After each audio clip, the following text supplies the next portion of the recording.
नमस्कार मंडळी, मी मोनिका। आजच्या आणखीन एका नवीन व्हिडिओमध्ये तुम्हा सगळ्यांचं अगदी मनपूर्वक स्वागत। आज आहे 8 तारीख आणि वार आहे शनिवार। मुलांचं फनफेअर आहे आणि फनफेअर साठी त्यांनी पार्टिसिपेट केल्यामुळे मला बनवायचं आहे। आता पावभाजी करणार आहे एक तर, आणि दुसरं आहे मंचुरियन। आणि जमलं तर छोटे जे समोसे येतात ना, मिनी समोसे आपण म्हणतो, तर ते सुद्धा करायचे आहेत। तर माझं इथं काय काय रेडी झालेलं आहे बघा, तुम्हाला दाखवते। तर वाटाणे उकळून घेतले आहेत, हे हिरवे वाटाणे आहेत। त्यानंतर छोले हरभरा आहे, तो सुद्धा उकळलेला आहे आणि आता स्मॅश करायचा आहे। म्हणून मग या कढईमध्ये मी त्याला थोडा थोडा काढून जो आहे तो स्मॅश करून घेणार आहे। आणि पावभाजी बनवणार आहे, तर पावभाजीसाठी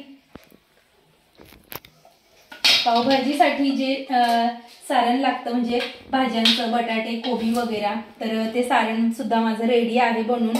आता फक्त त्याला फोडणी करायची आहे। आणि पावभाजीमध्ये थोडंसं बीटरूट घालणार आहे, तर किसलेलं बीट जे आहे ते थोडं काढून मी इथं ठेवलेलं आहे। तर पावभाजीमध्ये बीटरूट घालायचं आहे किसून, त्याच्याने पावभाजीला छान लाल रंग येईल म्हणून मग बीटरूट थोडं इथं ठेवलेलं आहे। आणि बाकीचं जे होतं ते मी मंचुरियन मध्ये घातलेलं आहे। मंचुरियन मध्ये बीटरूट जर घातलं तर त्याला कलर छान येतो। आणि मंचुरियन जे आहे ते मी गव्हाच्या पिठापासून बनवत असते, मैद्यापासून बनवत नाही, कारण मुलांना मैदा जास्त नको खाऊ घालायला, म्हणून मग गव्हाच्या पिठापासून मी जे आहे ते मंचुरियन तयार करते। तर ते खायलाही मुलांना चांगलं वाटतं। फक्त त्याच्यात मॅगी मसाले ऍड करायचे किंवा मग मंचुरियनचा मसाला सुद्धा मिळतो, तर तो सुद्धा आपण ऍड करू शकतो। कांदे सुद्धा मी भरपूर असे कापलेले आहेत, कारण मला पावभाजी आणि त्यानंतर जे समोसे आहेत, मिनी समोसे, त्याच्यामध्ये लागणार आहेत। तर इथं बारीक चिरलेले टमाटे आहेत आणि अद्रक लसणाची सुद्धा पेस्ट करून घेतलेली आहे। तर असे थोडे थोडे कामं झालेले आहेत। आणि मंचुरियन बनवायचं काम सुद्धा तिकडे चालू आहे बघा। दीपिका आणि शिवम जे आहेत ते बॉल बनवत आहेत।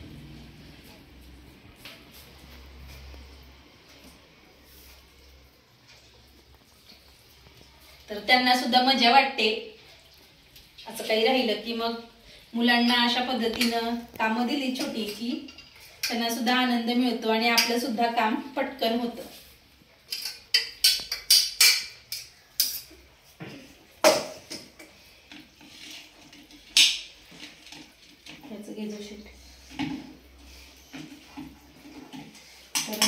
तर हे जे आहे कोरडं झालेलं आहे, म्हणून हे पाणी जे आहे ते वाटाण्याचं होतं काढून ठेवलेलं, ते पाणी याच्यात जरा घातलं आणि आता जरा स्मॅश करून बघते।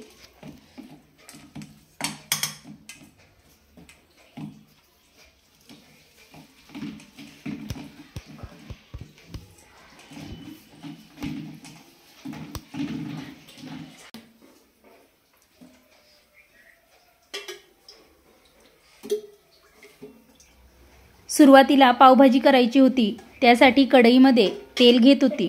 तर ही कढई मोठी असली तरी ज्या क्वांटिटीमध्ये मला भाजी करायची होती त्यासाठी ती छोटी पडली। आणि मग मी काय केलं तर ते तुम्हाला व्हिडिओमध्ये दिसणारच आहे। तर पावभाजी करण्यासाठी सुरुवातीला तेल घातलं कढईत आणि त्यानंतर कांदा जो आहे तो थोडा मऊ होईपर्यंत परतून घेणार आहे।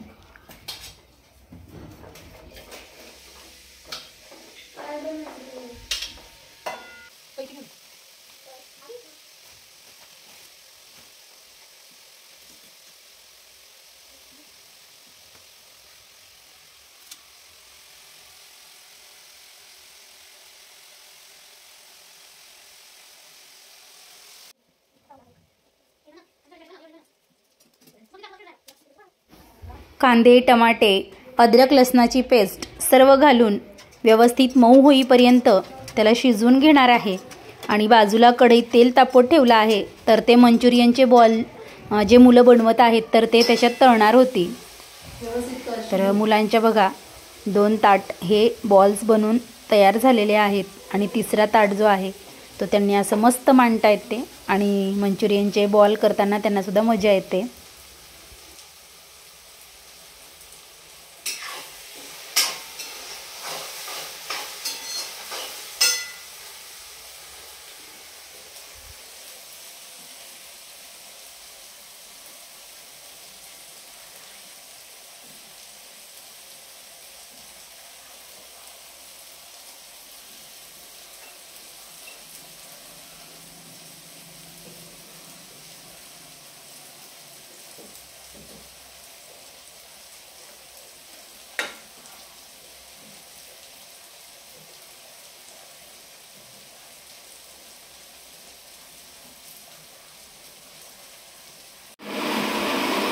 अदितीची सुद्धा बरीच मदत झाली, ती सुद्धा सगळे कामं करत होती. त्यानंतर भांडे धुण्याचं काम हे तिच्याकडेच होतं, कारण आपण जास्त क्वांटिटीमध्ये जेवण बनवायचं झालं किंवा स्वयंपाकाचं कुठलंही काम झालं तर भांडे भरपूर लागत असतात आणि ते खराबसुद्धा तेवढेच होत असतात. म्हणून भांडे धुण्याचं हे मोठं काम अदितीने केलं.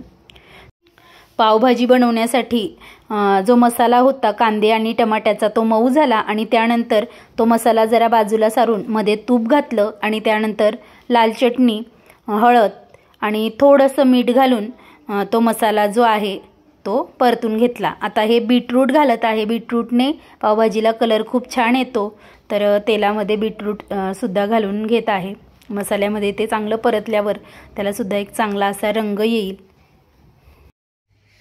जो जाडसर मसाला होता कांदे आणि टमाट्याचा राहिलेला तो मी जरा मिक्सरला फिरवला, म्हणजे भाजी दाटसर येते आणि मसालासुद्धा तेलात हा छान परत आणखी एकदा परतला की त्याचा कलरसुद्धा खूप छान येतो. म्हणून मिक्सरला मी थोडा तो फिरून घेतलेला होता. आणि कढई मी जी मंचुरियन बॉल तळणार होती ती बाजूला ठेवली, कारण तेलसुद्धा गरम झालं आणि बाजूलाच मला भाजी पण करायची होती आणि पाणीसुद्धा या भाजीत घालायचं होतं गरम करून. तर मग सगळं एक सोबत करणं हे जरा कठीण जात होतं. मग कढई जी आहे तेलाची ती मी बाजूला ठेवून दिली आणि गरम पाणी ठेवून हा जो मसाला आहे मिक्सरमध्ये काढून घेतलेला, तर त्या मिक्सरच्या भांड्यामध्ये सुद्धा गरम पाणी घातलं आणि मसाल्यामध्ये ते गरम पाणी घालून घेतलं. तर त्याच्याने भाजी आपली अशी पाणी वेगळं आणि मसाला वेगळा अशी दिसत नाही, दाटसर अशी भाजी राहते. गरम पाणी घालण्याचा हा एक फायदा होतो आणि चवसुद्धा त्याला चांगली येते. मसाला परतल्यानंतर त्यात छोले हरभरा जो स्मॅश केलेला होता, म्हणजे जास्त बारीक नाही केलेला, जाडसरच असा ठेवलेला होता, तर तो परतून घेतला. आणि पाणी जरा मला भाजीतला घालायचं होतं म्हणून पुन्हा पाणी जरा गरम ठेवलं. आणि आता ज्या आपण भाज्या स्मॅश करून घेतलेल्या आहेत सगळ्या, बटाटे, कोबी, गाजर, तर त्यासुद्धा त्याच्यात घालायच्या होत्यात. म्हणून पुन्हा एकदा पातेल्यात ज्या भाज्या होत्यात तर त्या स्मॅश करून घेतल्या. आणि हे सुद्धा सगळ्या भाज्यांचं मिश्रण आपल्याला आता या कढईमध्ये टाकायचं होतं.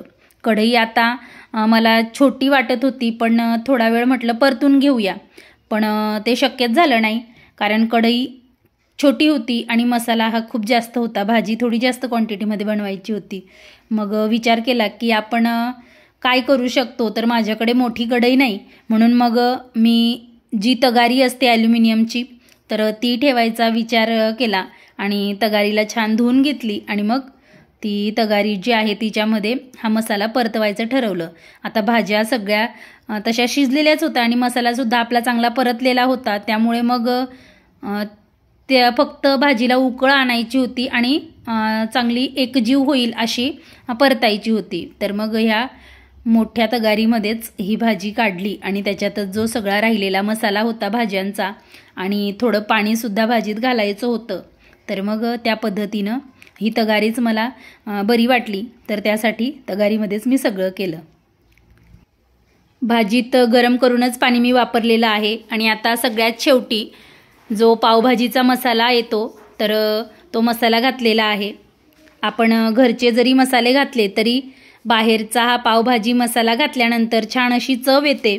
आणि हा मसाला घातल्यानंतर मी जो आपला मॅगी मसाला असतो तर तो सुद्धा घातलेला आहे, तर त्याच्याने सुद्धा आणखीनच याची चव जी आहे ती वाढत असते.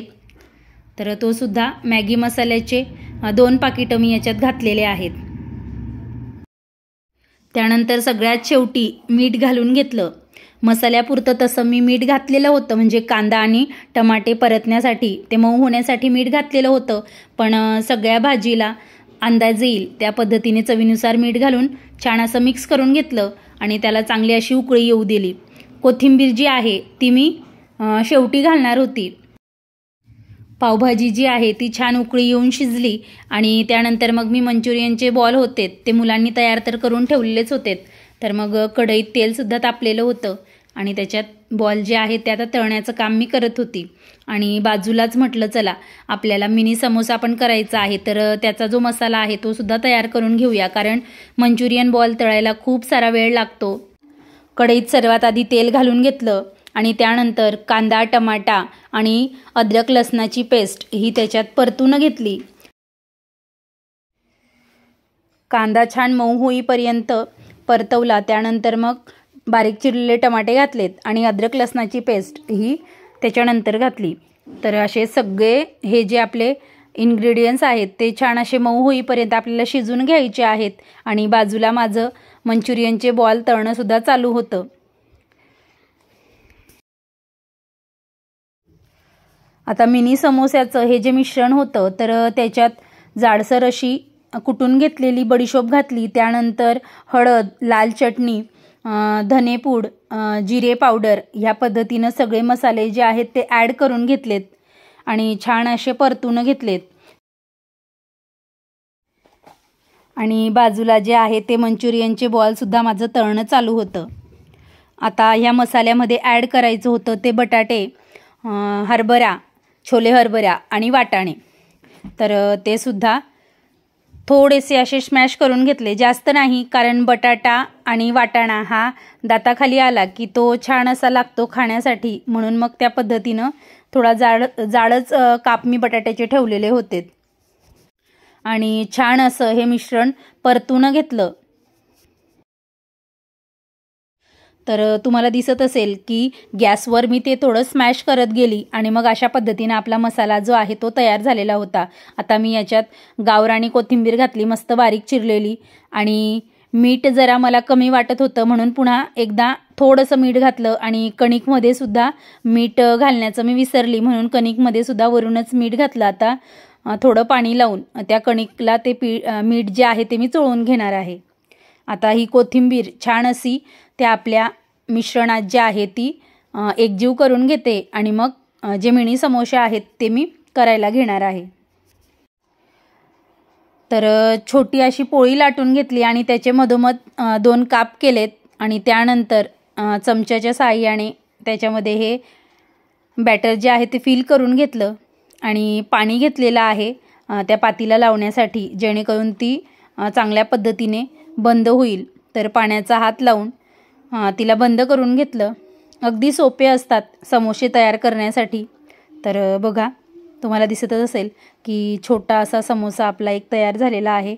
आता दुसरासुद्धा दाखवते. तर आधीच त्याला पाणी लावून घ्यायचं आणि एकावर एक ठेवून असा कोण त्या ज्या पारी असते तिचा करून घ्यायचा. आणि त्यानंतर मग त्या कोणमध्ये जे आहे तो मसाला फिल करायचा आणि वरच्या ज्या कळा असतात तर त्याला पाण्याचा बोट लावायचा आणि ते सुद्धा बंद करून घ्यायचं.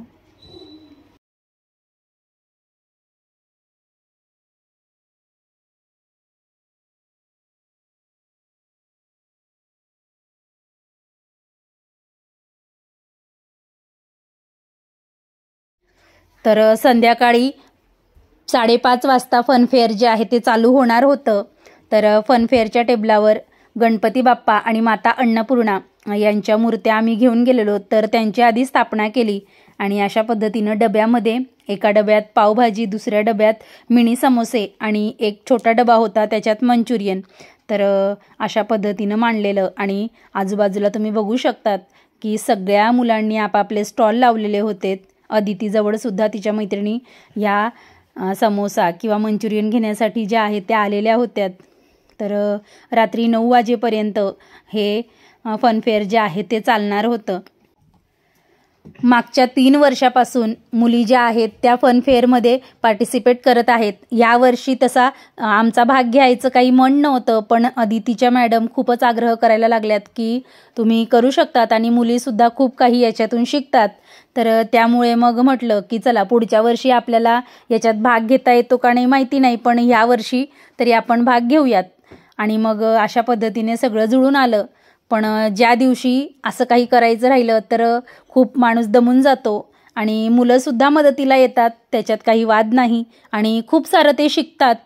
त्यांना पैसे कशा पद्धतीनं हे आपण कमवतो किंवा आपल्याला कोणी किती पैसे दिले तर त्यांना लगेच किती परत द्यायचे याचंसुद्धा त्यांना ज्ञान येतं आणि त्याच्या मागे किती मेहनत लागते हे सुद्धा त्यांना कळतं. तर सगळ्यांचे बघा असे स्टॉल वेगवेगळे लावलेले, खूप सारं असं बायांनी बनवलेलं होतं आणि गेमसुद्धा होते.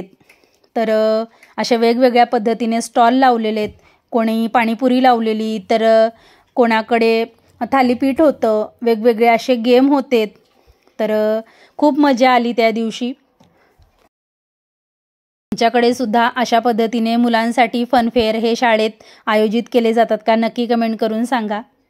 आणि आजचा व्हिडिओ तुम्हाला कसा वाटला हे सुद्धा सांगा. तर चला पुन्हा भेटूया आणखीन एका नवीन व्हिडिओसोबत. तोपर्यंत काळजी घ्या.